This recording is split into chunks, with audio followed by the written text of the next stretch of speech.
We open through the eyes of child. Our small hands push open the glass doors. We step into a cavern of light and sound. Neon pinks, electric blues, glowing screens, and the chimes of electronic laughter. The scent of buttered popcorn and cotton candy wafts through the air. We look down, a crumpled $5 bill in our hand. We are small. We wander past rows of blinking machines. The floor is sticky with soda. Coins rattle inside pockets. Kids shout with joy. We turn, searching. We look for something, for someone. We turn a corner. The music stutters. A sharp crack, gunfire. We flinch. Screams rip through the arcade. Parents grab their kids. Lights flicker. Panic erupts. We're alone in the chaos. We step back, bumping into a machine. It spits coins out violently. They clatter across the floor like spent shells. We try to follow the adults, but they move too fast, blurring shapes in the panic. Our POV darts left and right, heart pounding. We search, eyes scanning for something familiar. We raise our voice, a faint, trembling sound, barely audible above the hysteria. Nothing. A thick boom. A machine topples in the distance. We turn around and slam into a trio of men. Gargan, tall and broad, glares down at us. His cold eyes pierce through the shadows. Beside him, Dmitri, Smerdyakov, and Herman Schultz, twitchy and alert, carry canvas bags overflowing with cash. Time slows. Mac's hand rises, a pistol pointed squarely at us. Our breath quickens. We try to move. We can't. Our legs refuse. We are frozen in place. A flash of red and blue. A subtle glow. A symbol illuminates on the nearest wall. The spider signal, burning through the haze. The criminals look up. They are tense. Mac's gloved hand snatches us by the shoulder. The world tilts. We're pulled off the ground. The gun is now pressed firmly against our head. We see over Mac's shoulder now, the blur of Spider-Man perched on a machine cabinet, silent and poised. The room goes still, as if the very air is waiting. A silent standoff. We're trembling. Spider-Man doesn't move. Tense beats. Finally, Mac pushes us away. We hit the ground with a light thud. The men turn and vanish into the shadows, running. We look up. Spidey drops down beside us. Gloved hands lift us gently from the floor. A beat of safety. He holds us close for a second, a moment of quiet comfort. We hear the rapid thump of our heart slowly ease. Through the glass doors, we see the van peel off into the night, taillights streaking like blood in the dark. Spider-Man turns. We follow his gaze. A man runs through the smoke-filled arcade. Our father. He pushes past fallen chairs, shouting, desperate. Spider-Man lifts us. Our POV rocks slightly as he carries us across the floor, stepping over glass and shattered machines. We're lowered into our father's embrace. The camera pans away from the child, lingering instead on Spider-Man. A clear night sky over the electric sprawl of Queens. The camera glides above the rooftops, descending toward a buzzing city street. Headlights flare. A van barrels through a red light, engine roaring. Screeching tires. It weaves through traffic, chased by two unmarked police cars. Mac is at the wheel, jaw clenched, sweat slicking his brow. Behind him, Herman and Dmitri brace themselves. Herman kicks open the van's back doors. He leans out, holding a rifle, and fires at the squad cars. Sparks burst as metal twists. Police swerve to avoid the blasts. Suddenly, Spider-Man lands hard on the edge of the van's open door. Herman turns, eyes wide, but it's too late. Whip! Webb shoots forward. Herman is yanked clean out of the van. Midair, Spider-Man launches a swift spinning kick, sending Herman crashing into a lamppost, webbed up instantly. Dmitri, alarmed, raises a handgun and fires through the roof. Bullets rip upward. Spider-Man flips onto the roof, effortlessly dodging the gunfire. He runs up the length of the van like it's second nature.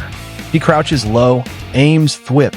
Webb fires through the shattered sunroof and sticks to Dimitri's face, blinding him. Dmitri screams as his weapon clatters to the floor. Spider-Man drops to the side of the van, hangs one-handed off the edge, peeking in. Dmitri stumbles, bam. A boot to the face. He's out. We hear the police radio speaking. "We have eyes on Spider-Man." Repeat. The vigilante is engaged. "All units, take him in." Mac hears the call over the police radio. His rage boils over. He glances into the rearview mirror, sees both his men webbed and strung up on nearby lampposts as the van speeds past. Mac curses and jerks the wheel, glancing forward. Spider-Man is now right on the windshield, crouched like a predator. He looks straight through the glass. Spider-Man greets with a surprise. Mac panics. He veers too far to the right. The van nearly careens into a crowd of pedestrians at a crosswalk. But Spider-Man crashes through the windshield, shards of glass flying. In one smooth move, he grabs the wheel and pulls it hard, narrowly redirecting the van back onto the road. Mac grabs a pistol from the passenger seat. Spider-Man sees it, lunges, and drives a fist into Mac's jaw hard. The gun flies from Mac's hand. Spider-Man yanks Mac out of the seat, flips backward out the broken windshield, and webs him midair to a nearby streetlight like a tangled puppet. The van skids to a stop. Cops swarm in, guns drawn. Captain George Stacy steps out of his cruiser, flanked by Officer DeWolff. Both raise their weapons. Stacy's eyes land on Spider-Man perched on the van's roof. Captain Stacy approaches, tense, unreadable. DeWolff flanks him weapons steady. Behind them, officers spread out in a semicircle, weapons trained on the web slinger. Spider-Man lifts a hand, pointing to the webbed-up criminals strung across the lampposts and sidewalk, as if to say, "I stopped them." Captain Stacy doesn't budge. He gives a final warning. The officers close in. Spider-Man's posture shifts. A breath. A choice. In a blur, he twists. Web shooters fire in rapid bursts. Thwip, thwip, thwip. One by one, each officer's weapon is yanked from their grip or gummed up with thick webbing. Chaos erupts, shouts, confusion. By the time they react, Spider-Man is already in the air, arcing above them, web line extended, vanishing into the skyline. Captain Stacy watches him go. Frustration boils beneath his composed stare. Cut to Peter swinging across rooftops, racing against time. Peter's phone buzzes. It's a call from Aunt May. Her voice is stern but worried. She reminds him that it's past his curfew.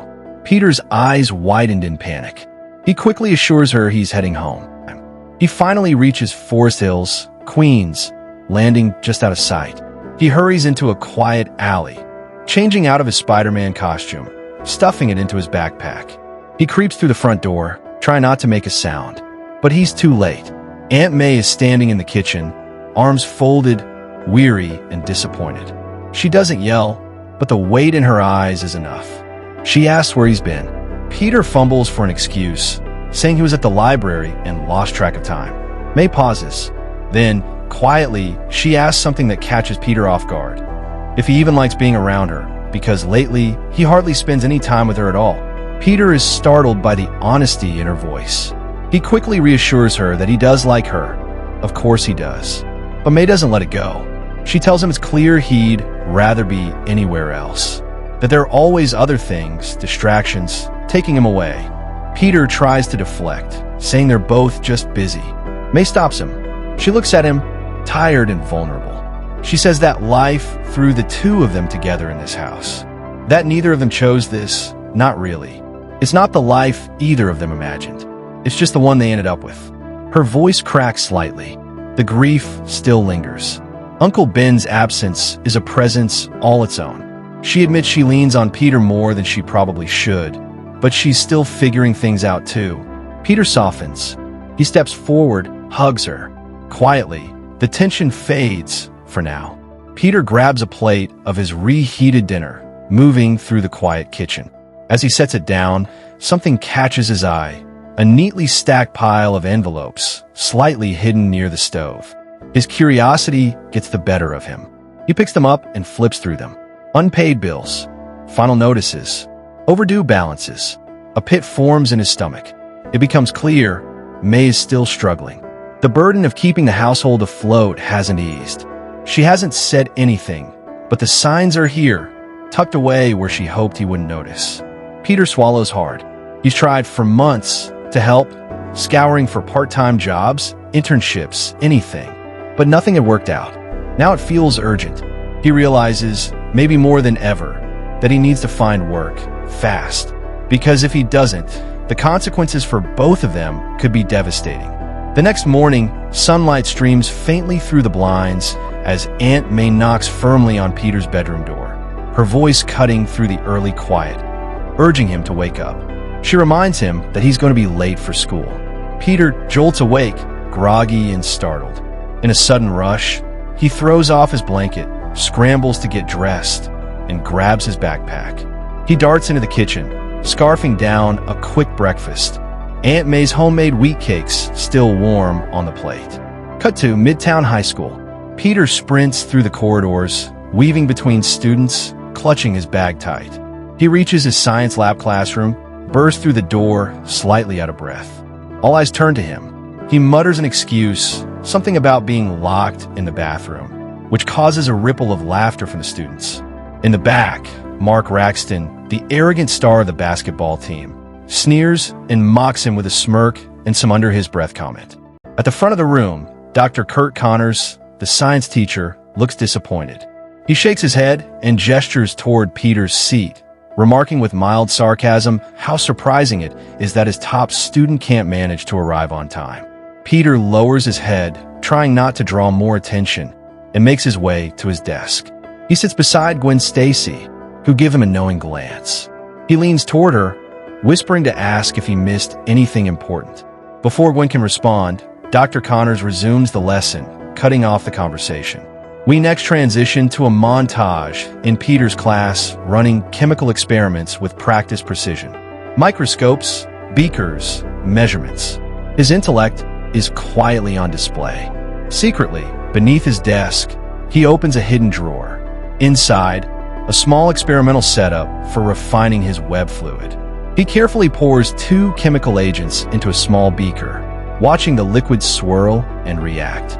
But something's off. It begins forming too quickly, bubbling and expanding faster than expected. It creeps toward the edge. Peter's eyes widened. Without panicking, he calmly shuts the drawer, sealing it inside before anything spills over. He leans back in his chair, listening to Connors continue the lecture. But his eyes flick to the clock on the wall. He's counting down the minutes, not to the bell, but to the moment he can step out of school and become Spider-Man again. At the cafeteria, the lunchroom is buzzing with chatter, the clatter of trays, and the low hum of adolescent chaos. Students gather in clusters. Athletes, artists, overachievers, outsiders, each at their respective tables. Peter Parker sits across from Gwen Stacy, half picking at his lunch, but fully distracted. His eyes keep drifting toward a nearby table. There, sitting with her cheerleader friends, is Glory Grant, confident, radiant, laughing effortlessly. She's the picture of popularity, and Peter can't help but stare. Gwen follows his gaze and smirks, amused. She nudges him, teasing, silently acknowledging what's obvious. Peter shrugs, embarrassed, admitting, in so many words, that he doesn't stand a chance with someone like Glory. But Gwen gives him a gentle push. She tells him he should at least try. What's the worst that could happen? Peter hesitates, then, against his better judgment, stands up and walks toward Glory's table, fidgeting with the strap of his backpack. His heart pounds harder with each step. He approaches her, trying to play it cool, voice wavering slightly as he attempts to talk to her, maybe even ask her out. Glory looks up at him, surprised, amused, and ultimately unimpressed. She cuts him down bluntly, her tone laced with condescension. Before Peter can fully process the rejection, Mark Raxton, the school star basketball player and Glory's boyfriend, steps in, placing a firm hand on Peter's shoulder. His smile doesn't reach his eyes. Mark leans in close, threatening Peter, warning him to never approach Glory like that again. Peter, though clearly outmatched, doesn't back down. He stands his ground, try to hold his nerve. But Mark responds the way bullies do, with force. Peter is shoved, mocked, and humiliated in front of the entire cafeteria. Laughter echoes from surrounding tables. Even Glory doesn't intervene. Peter picks himself up quietly, brushing off his jacket and returning to his table with Gwen, who looks at him with a mix of sympathy and admiration for at least trying. Later, Peter endures the rest of his classes with a growing sense of restlessness. Teachers talk, but he's only half listening. He checks the clock over and over again, the second hand dragging like molasses. Finally, at 2:45 p.m., the bell rings. Peter leaps from his seat, practically racing out of the classroom. Finally free, he moves with quiet purpose, cutting through blocks, weaving past street corners, and heading deeper into the quieter outskirts of Queens. Peter turns down a narrow side street. He finds his usual spot, a secluded alleyway, tucked between an abandoned storefront and a rusted chain-link fence. He glances around to make sure he's alone. From beneath his jacket, he pulls out his backpack, crouches behind a dumpster, and carefully begins to change into his Spider-Man suit. Piece by piece, the transformation begins. The boy fades, the mask slips on, and the hero takes his place. He secures his backpack behind a loose panel in the alley wall, hidden like a secret identity should be. Then, without hesitation, Spider-Man sprints up the wall, launches off a ledge, and swings into the open sky. High above the city, the wind rushes past him. The hum of traffic, sirens, and city life fills the space below. But Spider-Man isn't just swinging for the thrill. He's on patrol, eyes scanning the streets for any sign of danger, injustice, or someone in need. He's out here to make a difference, to prove to the world and to himself that he can be more than a mask, that he is a hero. Later that day, still suited up as Spider-Man, Peter makes a quiet stop at a small neighborhood convenience store. He finds the medicine Aunt May needs, the one she's been too proud to ask for, and heads toward the counter. As he waits to pay, his attention is drawn to a small TV mounted in the corner, playing a live broadcast of the evening news. The logo of the Daily Bugle flashes across the screen. Peter's expression hardens. There he is again, Jonah Jameson, mid-rant, voice raised and tone combative. The screen fills with grainy footage of Spider-Man stopping an arcade robbery yesterday. Jameson talks over it, spinning the narrative. He calls Spider-Man a masked menace, a reckless vigilante disrupting law and order. His words drip with scorn as he accuses the wall crawler of being no different from the criminals he claims to stop. Peter watches in frustration, jaw tight. He mutters under his breath, unseen behind a mask. He knows he's been risking everything, doing what he believes is right.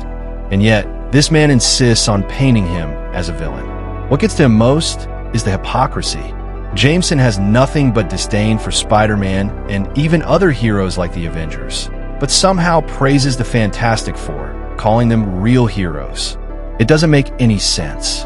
Peter shakes his head, annoyed, and turns his attention back to his phone. He needs money and fast.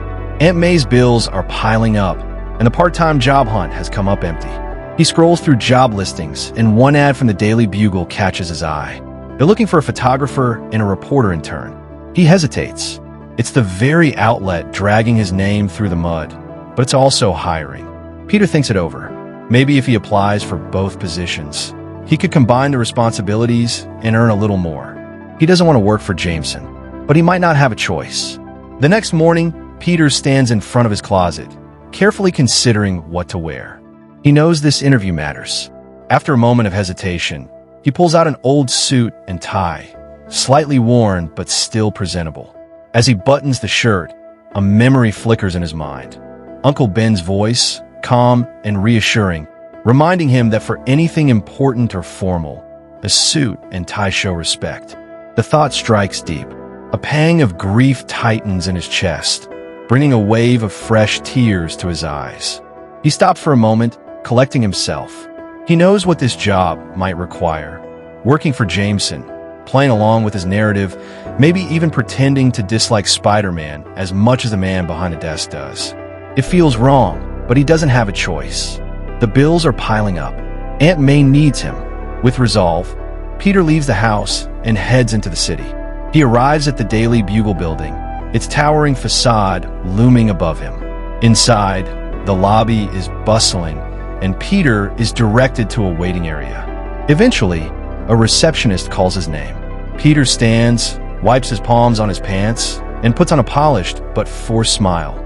one that tries to mask the nervousness underneath. He walks toward the hallway and enters Jonah Jameson's office, the door closing behind him.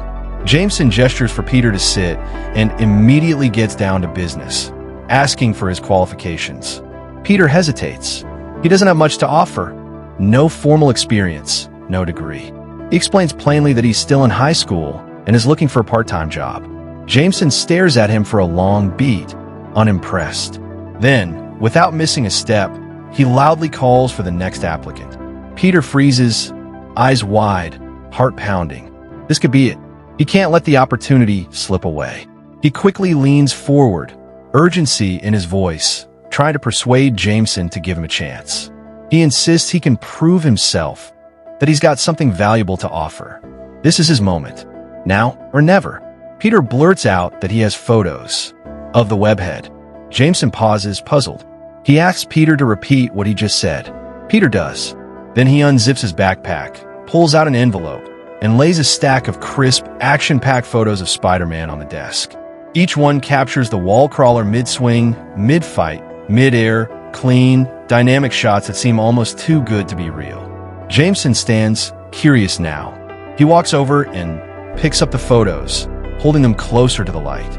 He studies them carefully and can't help but admire the quality. The framing, the motion, the clarity, all surprisingly professional. What Jameson doesn't know is that Peter deliberately staged these photos, snapping them while suited up, using automated timers and carefully placed cameras while patrolling the city. It wasn't just luck. It was a skill born from experience, from countless hikes and photography sessions with Aunt May and Uncle Ben. Back then, they'd capture sunrises, cityscapes, and trails in the woods. Those memories had sparked Peter's passion for photography, a quiet hobby turned into something far more useful now. Jameson looks back at Peter, intrigued. He asks him bluntly if he took the photos himself. Peter nods, confirming it with quiet confidence. Peter sees an opening and takes it. He leans into the role, using the moment to voice a fabricated but convincing resentment towards Spider-Man, mirroring the very rhetoric Jameson thrives on. He plays the part perfectly, saying all the right things, feeding Jameson exactly what he wants to hear. Each sentence is calculated, deliberate, and performed. Then he delivers the finishing blow, the line Jameson's been waiting for. Peter tells him that if he's hired, he'll do whatever it takes to expose Spider-Man for the fraud he really is, even if it takes time. Jameson's eyes light up. He nods with satisfaction, the decision made. He's found his guy. Jameson extends a firm hand, and Peter shakes it. He tells Peter he can start next week and instructs him to sort out his school schedule so they can agree on hours that'll work for both of them. Jameson keeps the photos, already plotting the story in his head. He's got a headline forming before Peter even leaves the office. Later that night, Peter arrives home just in time, slipping through the front door before curfew. He notices Aunt May seated at the table, sorting through another pile of bills, worry visible in the tension of her shoulders. Without saying anything, he walks quietly to his room. Moments later, May knocks gently and steps inside. She asks what he's doing. Peter hesitates, then admits that he knows about the bills and that he wants to help. May softens but gently protests, saying he shouldn't worry about that. But Peter already does. Peter gives her a small, affectionate smile, leans in, and kisses her on the cheek. Then, camera in hand, he heads back out, quietly determined to carry more than just a mask. Jonah Jameson takes to the airwaves once again, broadcasting his latest report on Spider-Man. With his usual theatrical flair and scornful tone, he mocks the wall crawler, claiming that the so-called hero has gone into hiding, unable to face the public now that the truth is catching up with him. Jameson hammers the point home, that Spider-Man is no better than the street-level thugs and criminals he fights. The only difference, he insists, is the mask and costume that make him look more impressive than he truly is. Nothing more than glorified window dressing. He repeats the challenge he's issued many times before. If Spider-Man wants to be a real hero, then he should take off the mask and reveal his true identity. Only then, Jameson claims, could the public ever trust him. Once the broadcast ends, Jameson reviews the set of remarkable photographs that were recently submitted to him. Dynamic, clean, up-close shots of Spider-Man in action. They're far better than anything his other photographers or freelancers have ever managed to capture. In fact, they're too good. Jameson narrows his eyes. He knows these images weren't taken by just anyone. They feel personal, like someone who knows where Spider-Man will be, or maybe someone with access to him. He sent a message to Peter Parker, requesting more photos, specifically new shots of Spider-Man in action, something more revealing, something incriminating. As he studies the current batch, Jameson's mind churns, thoughts spiraling. He's been chasing Spider-Man for a long time, with countless resources and a whole staff working leads. But no one's ever delivered material like this. There's something he's missing, something deeper. Determined to get to the bottom of it, Jameson picks up the phone. He calls his old associate, Wilson Fisk, a man with the power, reach, and willingness to get results when others can't. Fisk answers, already aware of what's needed, and he's ready to act. Meanwhile, Herman Schultz, Dmitri Smerdyakov, and Gargan step out of the gates of a high-security prison, flanked by 2 uniformed police officers. The 3 are still in handcuffs as they're led across the concrete yard to the edge of the lot, where a sleek black limousine waits, its engine idling. One of the officers unlocks their restraints. The cuffs fall away. Without a word, the officers turn and walk off, leaving the trio behind. Dmitri, and Herman exchange looks, then climb into the back of the limo. Inside, they're greeted by the imposing presence of Wilson Fisk, seated in silence like a king on a throne. His sheer size and composed demeanor immediately command the atmosphere. Fisk speaks calmly, but with conviction. He tells them he's been watching them closely, noting that they've each been defeated by Spider-Man twice. Fisk makes him an offer. Join him. Become his personal enforcers. In return, they'll have the means to take revenge on Spider-Man, the one man standing between them and real power. Fisk reveals his personal vendetta. From his perspective, vigilantes are out of line, unchecked, and dangerous. They represent chaos, and worst of all, they remind him of a time when he felt helpless, like he did under his father's control. He despises masks. Heroes operating outside of the law offend everything he's built. Herman, and Dmitri listen, but their motivations aren't rooted in ideology. They don't care about Spider-Man or revenge. They want a payday, a big one. But Fisk makes it clear, refusing means continuing to live in Spider-Man's shadow, always one step from getting taken down again. That gets their attention. The trio agrees. The limo pulls into a secluded warehouse compound, one of Fisk's black market operations.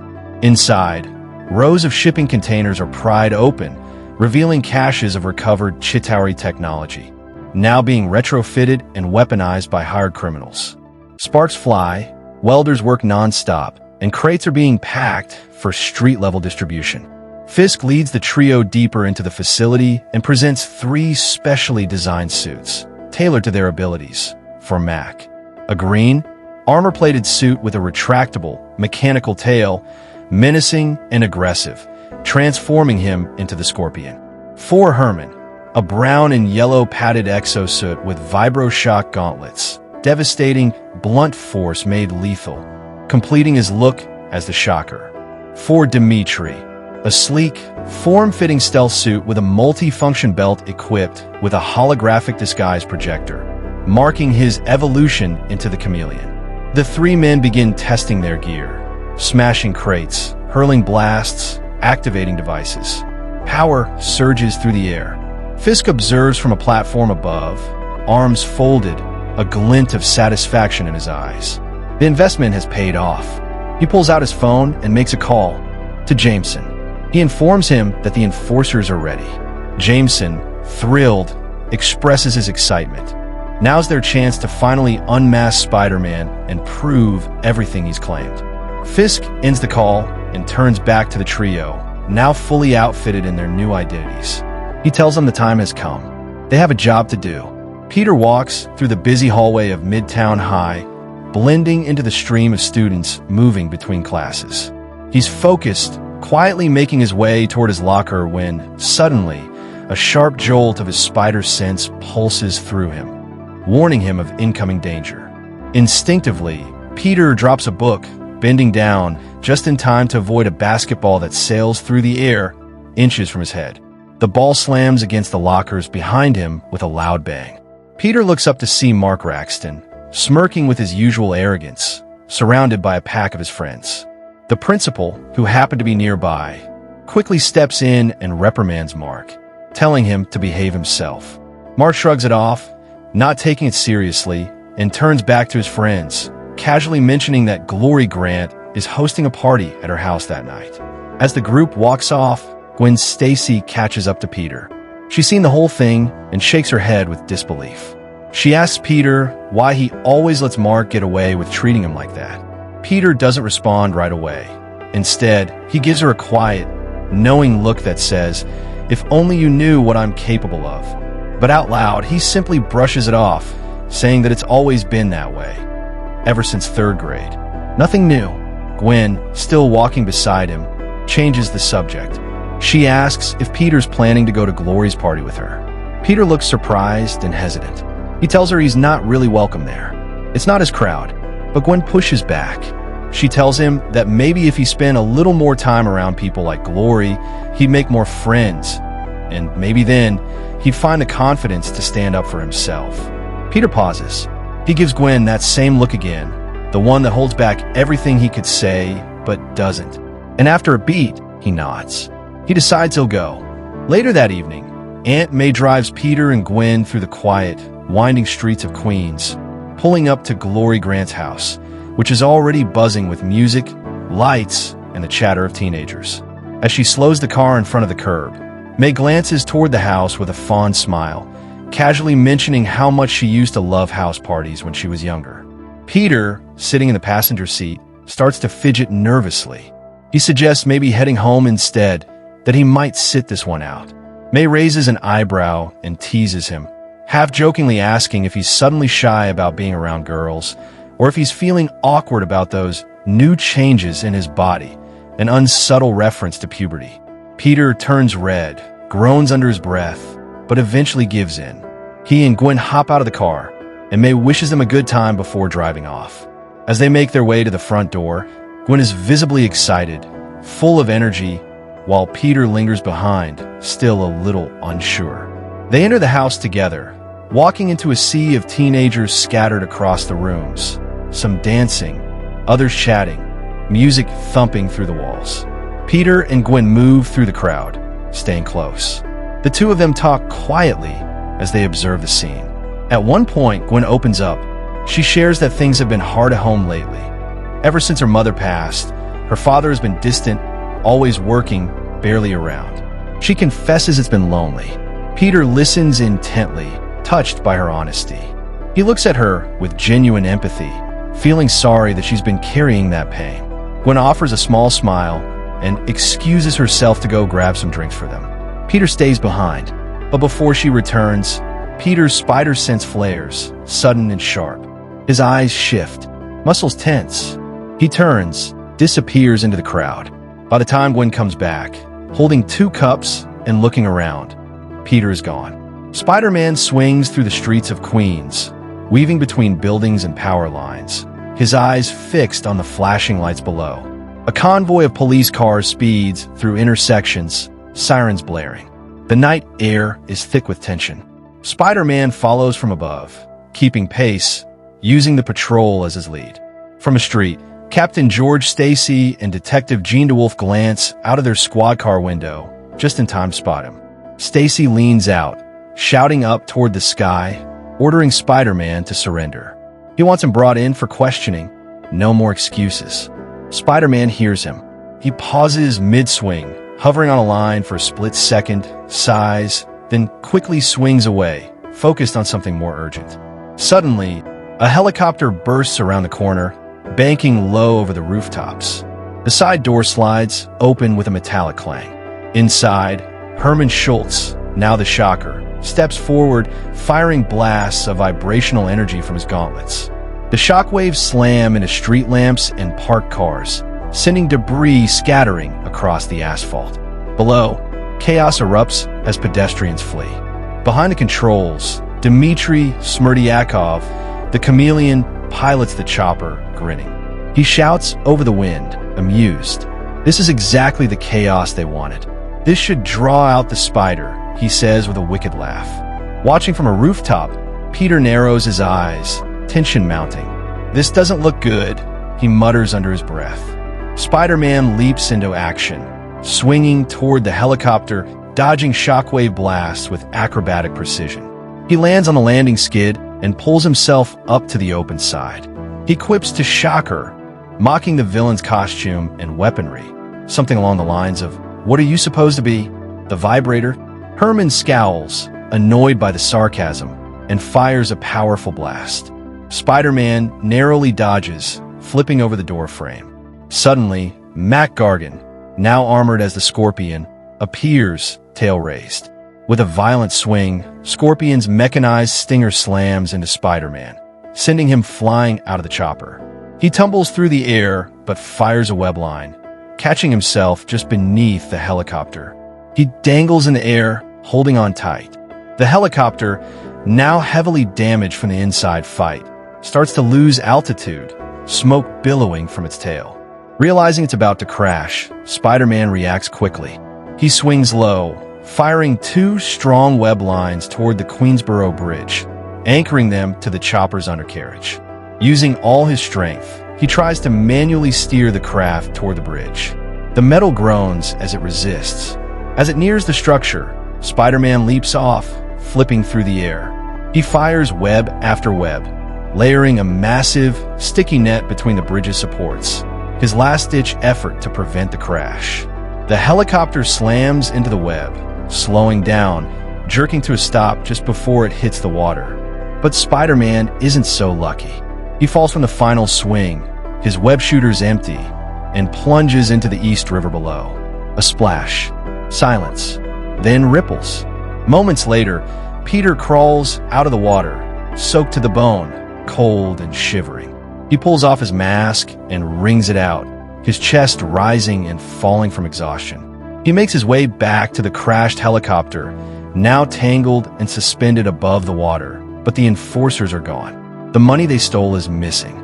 Peter checks his phone. Multiple missed calls from Gwen. Guilt flashes across his face.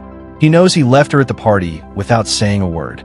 The next day at Midtown High, the atmosphere in Dr. Curt Connor's science class feels a little colder than usual, especially for Peter Parker. Peter takes his seat and notices Gwen Stacy already sitting at her desk, arms crossed, her demeanor distant. He tries to offer her a friendly smile, but she doesn't return it. When class begins, Gwen finally speaks, low but pointed. She tells Peter she was worried about him last night, that she had called him multiple times and never got a response. She waited, hoping he'd show up again, but he never did. She explains that she eventually gave up and walked home alone. Peter stumbles for a response, trying to offer a vague excuse without revealing where he really was, but it doesn't land. His deflection only makes things worse. Gwen cuts him off, more hurt than angry now, and turns away without another word. She sits silently for the rest of class. Peter is left staring at the back of her head, his chest tight with guilt. He knows he let her down, again.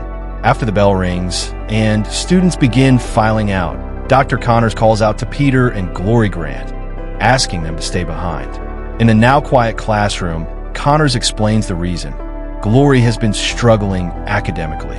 Though she's popular and well-liked, her grades have been slipping, especially in science.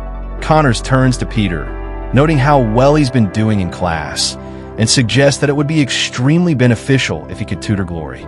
Glory scoffs at the suggestion, clearly unimpressed with the idea of needing help, let alone from Peter Parker. But Connors is firm. He tells her that if she wants to remain on the cheer squad and perform at the upcoming Christmas football game, her grades have to improve.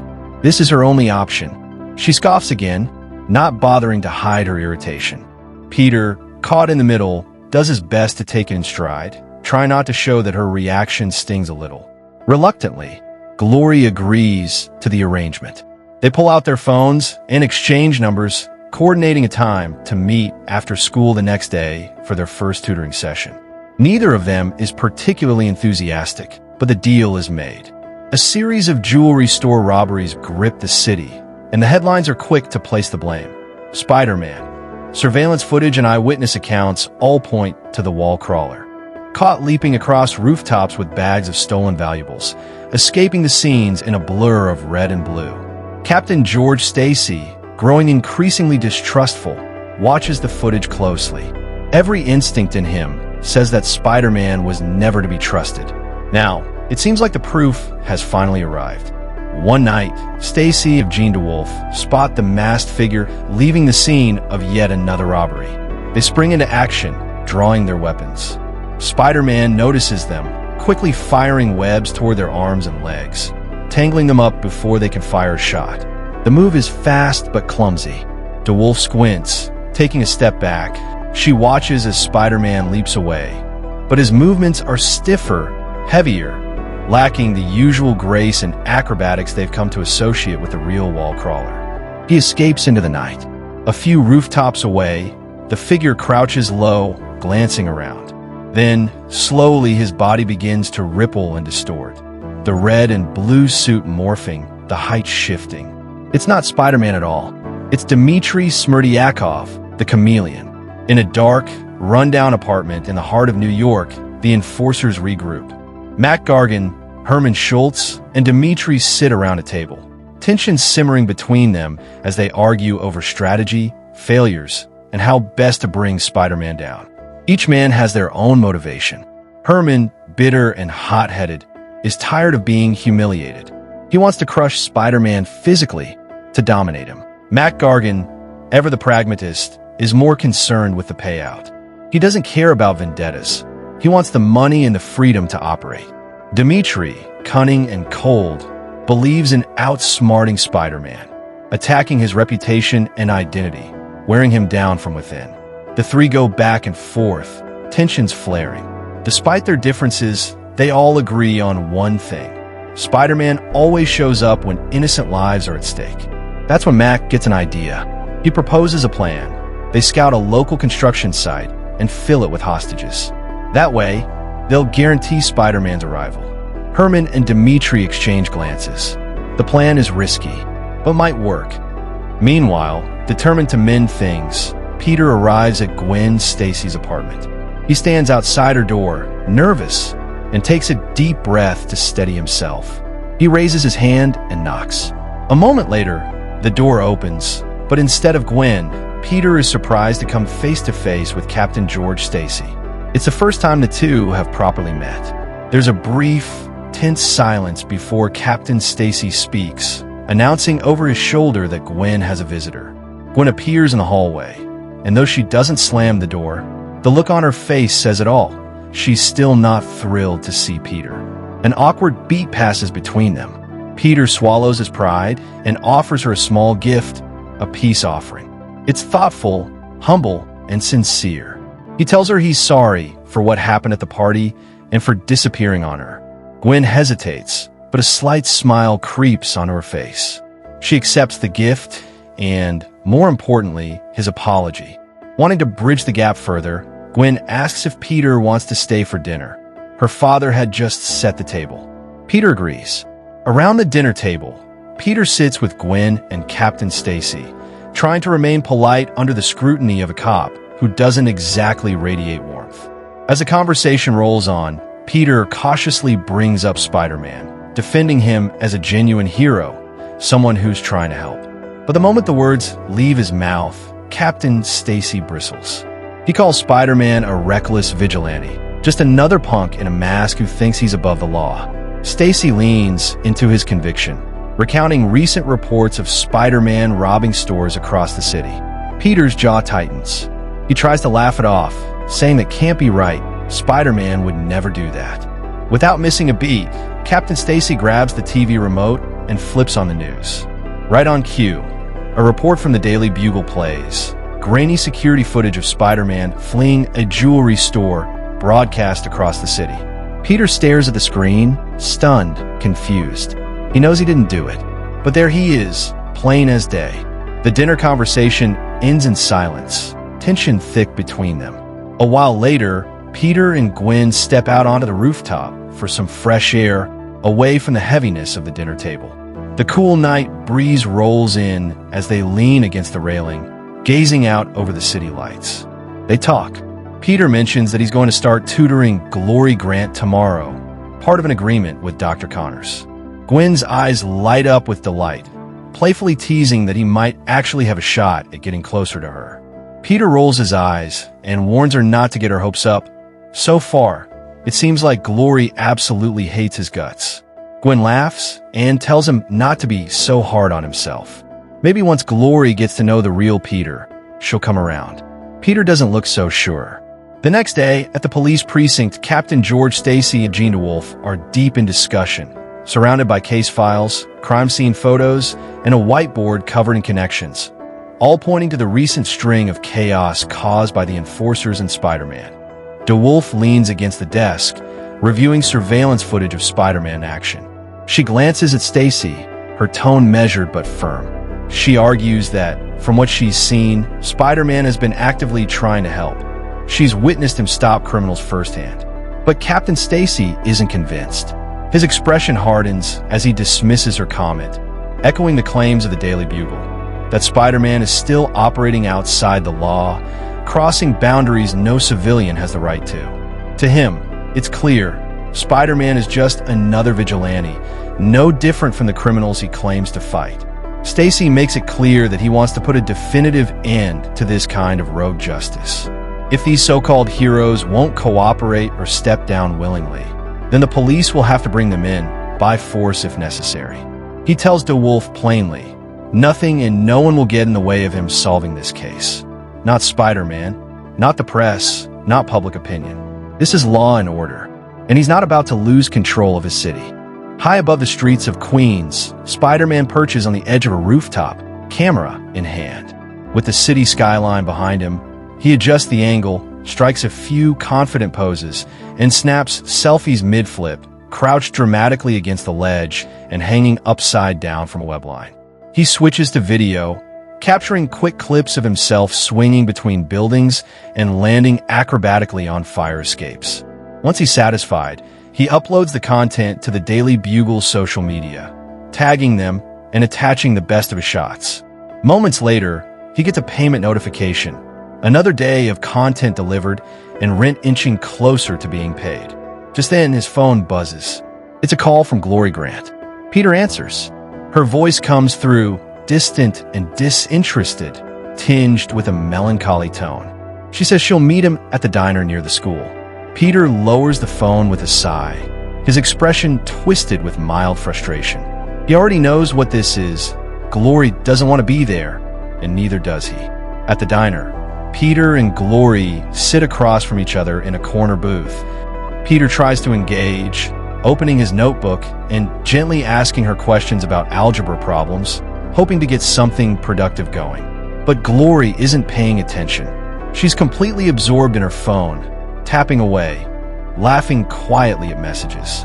From across the table, it's clear she's texting with Mark Raxton. Every question Peter asks is met with silence, indifference, or the occasional sarcastic remark. She even mocks his attempt to tutor her, barely trying to hide her disdain. Peter leans back in his seat, face-palming, clearly exasperated. His eyes drift to the TV mounted above the diner counter. A news broadcast plays. Hostages have been taken at a construction site near Madison Square Garden. Live helicopters circle the area. Police forces are responding. Peter tenses. He closes his notebook, stands up, and looks at Glory. He tells her he's done, tired of being ignored and disrespected. Before she can reply, he turns and walks out, leaving her stunned and speechless in a booth, phone still in hand. Spider-Man swings onto the skeletal framework of the Madison Square Garden construction site, landing lightly on a steel beam as he surveys the unfinished structure below. He moves with focus, his eyes scanning the shadows, listening for any sign of the hostages reportedly being held here. The silence only deepens the tension. Suddenly, a voice calls out. Captain George Stacy emerges from behind a stack of equipment. He calls Spider-Man and signals that he's here to help. Spider-Man, cautious, climbs down a level and approaches. He's caught off guard, surprised that Stacy isn't trying to arrest him on sight. That alone sets off alarm bells in his head. Still, he plays along, and the two begin moving through the site, checking rooms and corridors, searching for the hostages together. Then, as they turn a corner, they finally find them. A group of civilians tied up and frightened, huddled behind construction materials. Just as Spider-Man steps forward to help, Captain Stacy suddenly activates a small device on his belt. His entire form shimmers and glitches, and in an instant, the uniform fades away, replaced by the sleek, stealthy figure of the Chameleon. Spider-Man reels back, stunned. The betrayal hits fast and hard. Before he can react, two massive figures burst from the shadows. Scorpion and the Shocker crash onto the scene. Scorpion's mechanical tail lashing out, Shocker's gauntlets already charging with energy. Scorpion lunges, mechanical tail whipping out like a serrated battering ram. Spider-Man flips backward, narrowly avoiding the strike as it shatters a concrete pillar where his head was just moments ago. Shocker fires, twin blasts of concussive energy rip through the scaffolding. Spider-Man swings upward, dodging between support beams, sending dust and sparks flying as metal groans under the pressure. Spider-Man retaliates, firing rapid webs to bind Shocker's arms and blindside him with a diving kick. Herman stumbles back, but rips the webs free and surges forward with a roar. From above, Chameleon takes sniper shots, using stolen NYPD tech to fire shock darts disguised as tranquilizers. Spider-Man zigzags, his spider sense flaring nonstop. The site becomes a battleground. Ladders crashing, beams falling, sparks bursting from broken wires. Peter knows time is running out. Between flips and swings, he spots the hostages still tied up, frightened, near the edge of the unfinished upper level. Just a few floors up, Spider-Man lands near them, webs the ropes, and yanks hard, freeing them one by one, directing them toward an exit ramp. They scatter, but he doesn't have time to ensure their full escape. A shadow looms behind him. A brutal metal tail impales Spider-Man from behind, piercing through his suit just below the shoulder blade. Scorpion grins, towering over him. The stinger glistens, blood trailing from a wound as Spider-Man collapses to his knees, gasping in pain. The world tilts around him. Everything slows. Shocker charges again, unleashing a barrage of explosive waves, sending Spider-Man skidding across the floor, tumbling over a metal girder. He coughs, struggles to breathe, blood staining his gloves as he tries to push himself up. The enforcers close in around Spider-Man, standing tall over his weakened body as he struggles to lift himself off the concrete. The pain from the stab wound radiates through his back with every breath. One by one, they remove their masks. Peter's eyes widened in shock. He recognizes all of them, the same men he'd fought before, the same ones who were behind bars. His voice cracks with disbelief. How did they get out of prison? How do they have suits like these? Max steps forward, his voice filled with pride and menace. He tells Spider-Man the truth. They now work for the Kingpin, and it was Wilson Fisk who gave them the power, the gear, and the opportunity to become what they are now. Dmitri chimes in, a little more reserved than the others. While he confirms their allegiance to Fisk, he admits he doesn't fully trust the man or his motivations. He leans in slightly and, almost as if offering a favor, reveals that Fisk is hosting a major gala at his tower. Something big, something that's more than it seems. But right now, the enforcers have a mission: deliver Spider-Man to Fisk and unmask him, just as they were instructed. A public humiliation, proof of the Kingpin's reach and power. Before they can act, sirens wail, followed by a burst of gunfire as NYPD flood the site, weapons raised, shouting commands. The enforcers quickly retreat into the shadows, vanishing into the steel skeleton of the construction site before they can be caught. Spider-Man tries to swing away, but the pain in his back is overwhelming. He misfires, the web line snapping prematurely, and he crashes to the ground, skidding along the dirt and concrete. Officers close in, guns drawn. They shout at him to stay down. Peter tries to reason with them, pleading, asking them to just give him a second to explain, but no one's listening. They grab at him, pinning him down, and begin tugging at his mask. Panic surges through him. Just before they succeed, Peter lashes out, kicking one officer backward. He leaps up the side of a scaffolding beam, climbing quickly as bullets rip through the air, shattering wood and ricocheting off steel. Adrenaline kicks in. With his remaining strength, Peter evades the gunfire, flips through an open framework, and fires a web line with his good arm, just enough to propel himself across the site and escapes.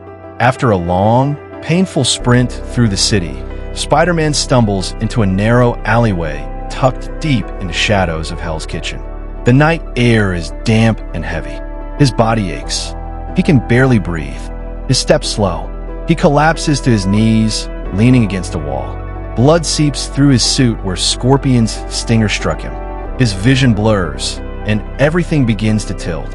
As his eyes start to close, a mysterious figure appears through the haze, a silhouette dropping from above with grace and quiet power.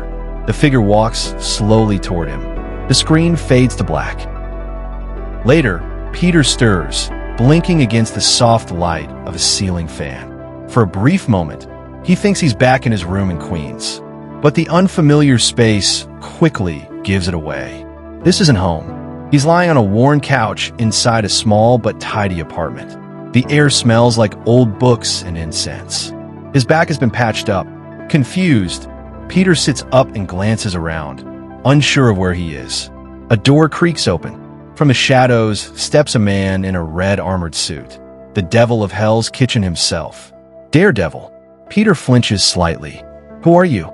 The masked man steps closer, calm and composed. He introduces himself as Daredevil and assures Spider-Man that he's not here to hurt him. He says he knows Spider-Man's been branded a fugitive, that the police are hunting him, and that the Daily Bugle's relentless smear campaign has only made things worse, weighing Peter down like a storm cloud. Spider-Man sighs, then explains his mission. He's trying to stop the enforcers, who are hired by Wilson Fisk. He believes that if he can defeat them and expose the truth, maybe, just maybe, the public will finally stop seeing him as a menace and start seeing him for what he really is. A hero. But Daredevil shakes his head. He warns Spider-Man that going after Fisk is dangerous, more than he knows. He urges him to go home, to walk away while he still can. But Peter refuses, his voice firm, filled with conviction. Kingpin has to be stopped. Daredevil sighs. It's not that simple, he says. He tells Peter that this isn't a game, that it's not some after-school crusade where everything wraps up cleanly. This world is messy, ruthless. People get hurt. Innocents die. And judging by Daredevil's own history with Wilson Fisk, he knows the cost firsthand. He steps closer, his voice soft but direct. This can't be about trying to impress the world or earning praise. That's not what being a hero is about. This is about responsibility. Spider-Man looks up at Daredevil with a mix of frustration and disbelief. He says, "How is this about responsibility if you won't do anything about it?" There's a pause. Matt Murdock doesn't raise his voice. He just nods slightly, understanding the anger behind Peter's words. He tells him he gets it, that he knows what it feels like to want justice, to want to fight back when the world turns its back. But then he reminds Peter he's still young. And this war against men like Fisk isn't as simple as right and wrong. Matt admits that he's a vigilante too, trying to do good in a world that doesn't always appreciate it. But no matter how noble your intentions, some people will never see it that way. Then his tone shifts. Matt says that about a year ago, he heard something he's never forgotten. He tells Peter he was on patrol in Hell's Kitchen, using his radar sense to track a disturbance when he picked up Spider-Man's voice, blocks away. He heard the sound of someone crying, choked up, broken. He followed it. There, in the dark, he found Peter kneeling over a man's body, cradling him in his arms. Uncle Ben, bleeding out onto the cold pavement. Matt says no kid should have to see something like that. But he did, and Matt understood it more than Peter could have known, because he had once lost his father in almost the same way. Peter lowers his head. The weight of the memory hits him like a punch to the chest. Matt continues quietly. He says he heard Peter apologizing again and again, sobbing, begging Ben to hang on. until the sound of sirens grew closer. Peter had no choice. He had to let go of his uncle's hand and swing away into the night. Matt says he's watched Spider-Man ever since, not as a threat, but as someone trying to do good. He's seen him helping people in alleyways, stopping muggings, saving kids from car wrecks. But even in those moments, he could still hear Peter's voice calling out to Ben. Peter is stunned, emotional, but Matt's voice is calm, not accusing, not manipulative. He tells Peter he's not here to blackmail him, and he doesn't want to make him relieve that pain. This is something he's carried, and he needed to confess it. A long, heavy silence fills the room. Peter's eyes glisten. He looks down, trying to hold it together. He shifts uncomfortably, trying to change the subject, anything to break the emotional tension. But Matt speaks again. He gently says he's sorry that he didn't see who pulled the trigger that night, that he couldn't stop it. And then he reaches into his jacket. He pulls out a small, worn object, a tattered brown leather wallet. He holds it out. Matt explains it came from Ben's jacket. He found it at the scene and, in that moment, made a silent promise that one day he would return it to the boy who held Ben's hand in his final moments. Spider-Man takes the wallet from Daredevil's hand, holding it gently like it might fall apart in his grip. He opens it slowly. Inside, the contents remain untouched, the money still folded neatly, just as Ben had left it. But something else catches Peter's eye. Tucked inside a pocket, he finds an old Polaroid photograph. He carefully slides it out, his gloved fingers trembling slightly. He looks down at it. A much younger Peter Parker beams back at him, a wide, carefree smile on his face, frozen in a moment of pure innocence. Beside him stands May Parker, her hand resting on his shoulder, and to the other side, Ben Parker, his eyes gentle, his expression filled with warmth and quiet pride. A perfect snapshot of a time when things were simple, when he felt safe, loved. Peter stares at the photo for a long time, teary-eyed. Behind him, Daredevil steps closer. Without saying a word, he places a steady hand on Spider-Man's shoulder, a gesture of understanding, of solidarity. The camera slowly pulls back, leaving the two of them in silence, the quiet weight of memory and grief hanging in the air. Hours later, Spider-Man quietly exits Matt Murdock's apartment, his movements slower but steady. The pain in his body remains, but something in his eyes has shifted, a renewed sense of purpose. He doesn't go home.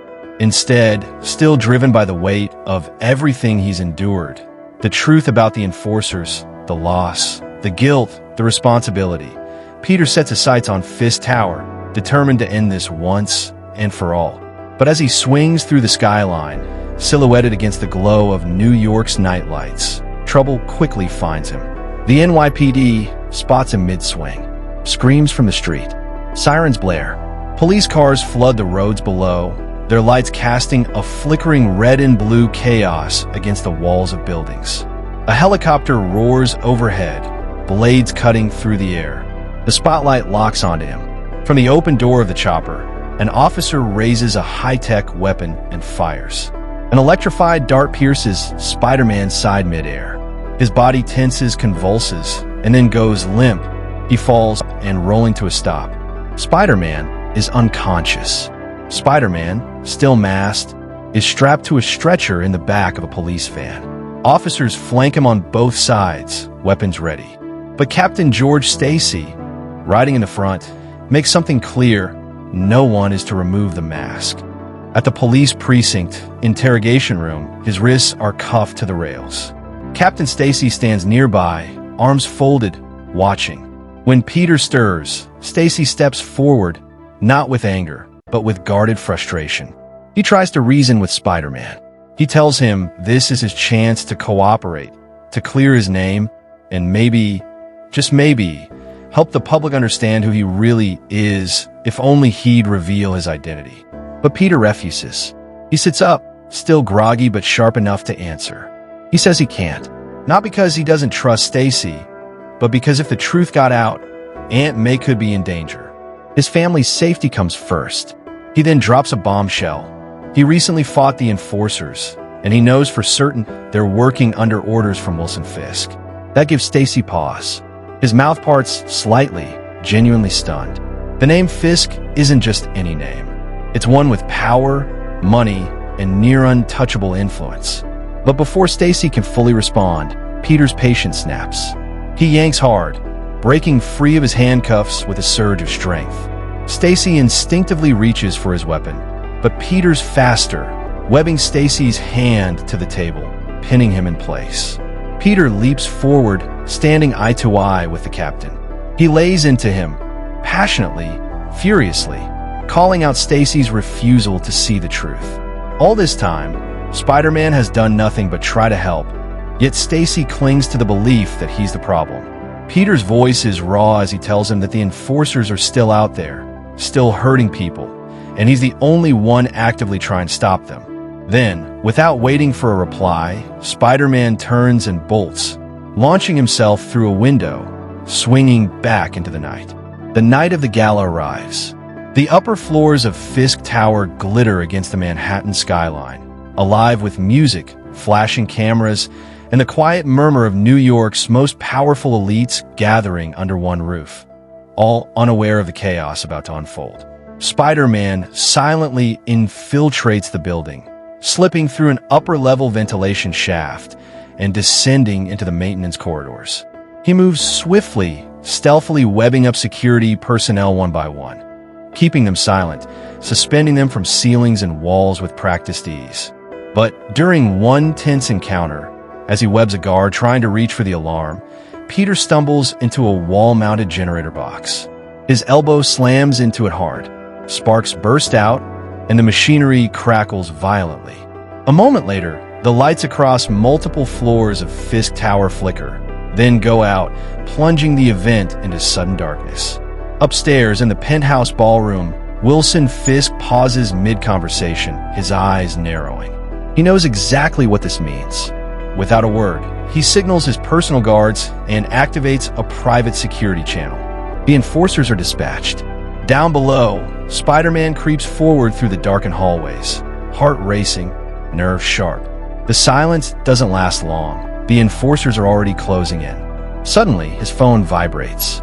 He glances at the caller ID. Aunt May. Peter hesitates. Reluctantly, he answers. Hey, May.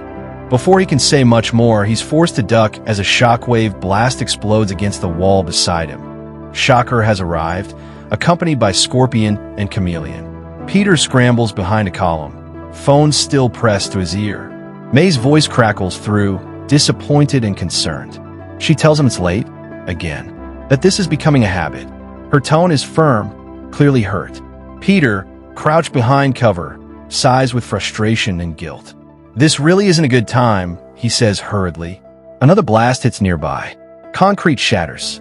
With regret, he hangs up, knowing this will come back to haunt him, and that the conversation he just cut short is going to be even harder later. He pockets the phone, refocuses, and prepares to face down the enforcers. Outside Fisk Tower, NYPD squad cars screech to a halt as red and blue lights cut through the night. Captain George Stacy, Jean DeWolff, and a unit of officers exit their vehicles, weapons drawn and eyes scanning the tower's darkened windows. Stacy turns to DeWolff with urgency. He instructs her and the rest of the squad to pursue Wilson Fisk directly, to get to the top floor and apprehend him. Stacy, however, has a different goal. He's going after Spider-Man. Inside the tower, chaos reigns. Spider-Man navigates the corridors in near darkness, dodging blasts, tail strikes, and collapsing walls. Suddenly, Chameleon reveals himself, shape-shifting again into Spider-Man's likeness. The Real Peter halts, instantly recognizing the trick. Now, it all clicks. The jewelry store robberies, the smear campaign.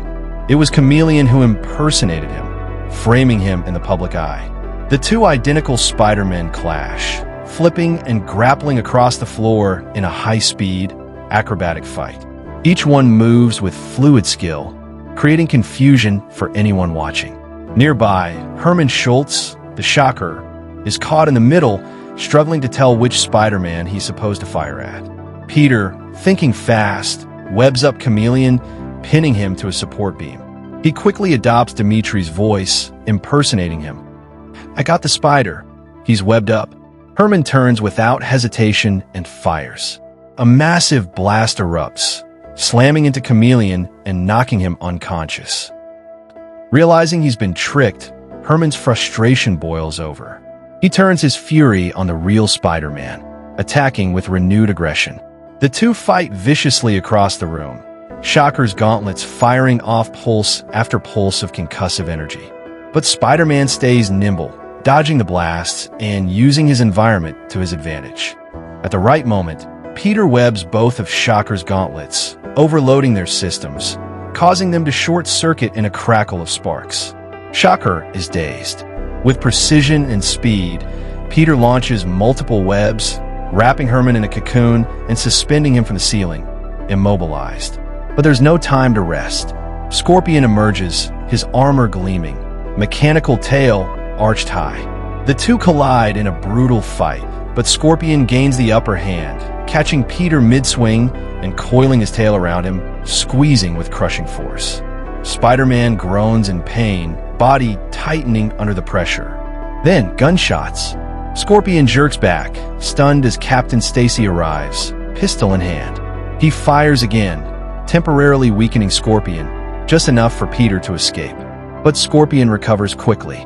With a violent roar, he lunges at Stacy, and before Peter can react, Scorpion drives his stinger straight through Captain Stacy's chest. Time slows. Peter watches in horror as Stacy collapses to the ground, blood pooling beneath him. Scorpion turns back to finish what he started, but now Peter's fury ignites. In a final desperate move, Spider-Man launches himself like a missile, hurling his full body weight into Scorpion, webbing both of them midair. They crash into the building's electricity generator. A blinding explosion of sparks and smoke fills the room. When the dust settles, Scorpion lies motionless, armor damaged and defeated. Peter stands over him, bruised and exhausted. Spider-Man drops to his knees beside Captain Stacy, blood soaking through the man's uniform as he lies crumpled on the floor of Fisk Tower. The stinger wound has pierced deep, a fatal blow. Peter grabs his hand, panicking, desperate to stop the bleeding, to do something, but it's already too late. Captain Stacy's breathing is shallow, his face pale, but his eyes are open, focused and calm. With great effort, he lifts his hand and places it on Peter's arm. "I know it's you, Peter," he whispers, voice barely audible. "I've known for a while now." Stacy's hand tightens faintly. "You have to look after Gwen. She's going to need you now, more than ever." Peter's eyes fill with tears beneath the mask. Stacy's final moments come with clarity. "I was wrong about you," he says. "I didn't see it. I never realized you were protecting this city all along." He gasped for breath, pain etched into every word. "Promise me you'll keep doing it." Peter promises. A faint smile touches Stacy's lips, and then his eyes drift shut. His hand falls limp in Peter's grasp. Captain George Stacy is gone. Peter sits frozen, crushed by the weight of another loss. Another man dying in his arms, just like Uncle Ben. The grief hits hard, violent, and sharp. The promise he just made is already haunted by guilt. How can he protect Gwen now, when she'll find out that her father died helping Spider-Man? Jean DeWolff and the NYPD burst into the grand hall of the Fisk Tower Gala, weapons raised, moving with precision. Guests scream and scatter. Wilson Fisk stands at the center, fists clenched, towering in rage. But he doesn't resist. DeWolff steps forward, cuffs in hand. "Wilson Fisk, you're under arrest."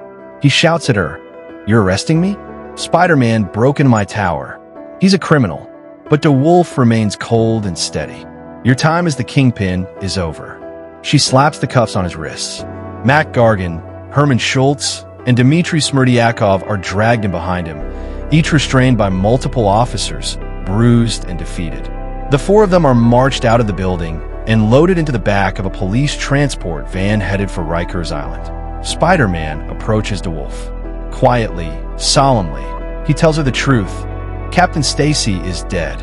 DeWolff's expression falters. She looks away, visibly shaken. For a long moment, she doesn't speak. Then, turning back to him, her voice softens. "Thank you for what you did tonight." They share a moment of understanding, one built on loss and reluctant respect. Late into the night, Peter quietly slips through the front door of his home in Forest Hills, drenched in exhaustion and weighed down by grief. But he doesn't get far. Aunt May stands waiting in the hallway, arms crossed, her expression a mix of worry and fury. The clock behind her reads well past curfew. She demands answers. Peter, still shaken from everything that's happened, tries to fabricate his story, telling her he was at school late, then at the library, maybe with Gwen, his excuses unraveling faster than he can come up with them. But May sees through the lies. Her voice rises, her concern boiling into anger. She scolds him for keeping her in the dark, for disappearing without a word, for making her fear the worst. The argument escalates until May, overwhelmed and disappointed, sends him straight to his room, grounding him without hesitation. He closes the door behind him, collapsing onto his bed, the full weight of the night pressing down on his shoulders. On TV, the familiar voice of Jonah Jameson cuts through the room as a late-night news bulletin airs. He reports on a shocking arrest of Wilson Fisk, now exposed as the criminal mastermind kingpin. But the story doesn't stop there. Jameson solemnly brings up the death of Captain George Stacy, calling it a tragedy for the NYPD and the city. He pauses. For once, the bluster softens. Jameson admits that despite everything he's said, Spider-Man showed bravery, risking his life in the fight against the enforcers. He even says, reluctantly, that Spider-Man might be heroic. And then, alone in the studio, Jameson lets his mask slip. He confesses, not to the camera, but to himself, that Spider-Man is everything he wishes he could be: selfless, courageous, noble. But because he doesn't believe in himself, all he knows how to do is tear the web-slinger down, so he can feel less ashamed of the man he's become. Weeks later, at the cemetery, mourners gather under gray clouds for the funeral. Rows of solemn faces.